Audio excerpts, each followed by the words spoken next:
అన్న ఇది నిజం, కష్టపడుతుండొచ్చు, 30 రోజులు కష్టపడితే కాందంటూ ఏమీ లేదు అన్న. ఒక్కసారి విజయ సంకల్ప యాత్రకు వచ్చి నేను భద్రాచలం నుంచి కొత్తగూడెం దాకా వెళ్ళిన నేను అప్పుడు చూసిన భారతీయ జనతా పార్టీకి ఇప్పుడు చూస్తున్న భారతీయ జనతా పార్టీకి తేడా వచ్చింది అన్న.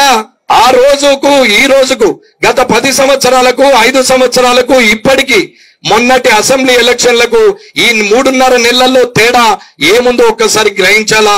ఒక్కసారి మీరు అనుకుంటే కాందంటూ ఏమి లేదు అన్న. సంకల్పం ఉంటే కాందేమీ లేదు అని చెప్తున్నా నేను.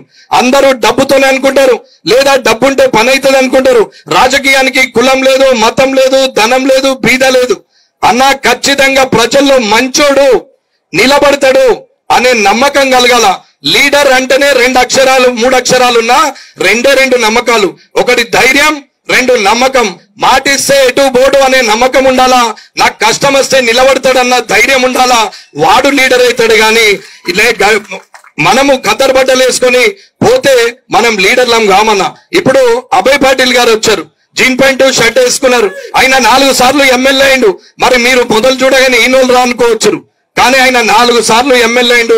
2 సార్లు ఓడిపోయినా 4 సార్లు గెలిచిండు అంటే 6 సార్లు అన్న. మీరు ఒక్కసారి అర్థం చేసుకోండి. గ్రామీణ స్థాయిలో వార్డు మెంబర్ నేను అయితే అనుకున్నటువంటి భారతీయ జనతా పార్టీ కార్యకర్త, గ్రామీణ స్థాయిలో నేను సర్పంచ్ కావాలని కోరికతోని కసితోని పనిచేసినటువంటి భారతీయ జనతా పార్టీ కార్యకర్తలు ఉంటేనే ఖచ్చితంగా మనం గెలుస్తామని చెప్తున్నాం.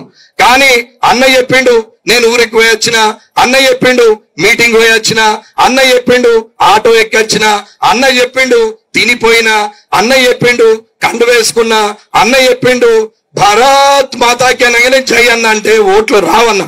మీరు పోయి పని చేయండి, ఖచ్చితంగా అవుతుంది అన్న. నినాదం వేరు, కష్టం వేరు. కష్టానికి ఊపిరిచ్చేది నినాదం అన్న. అగ్గిలాంటి ఖమ్మంలా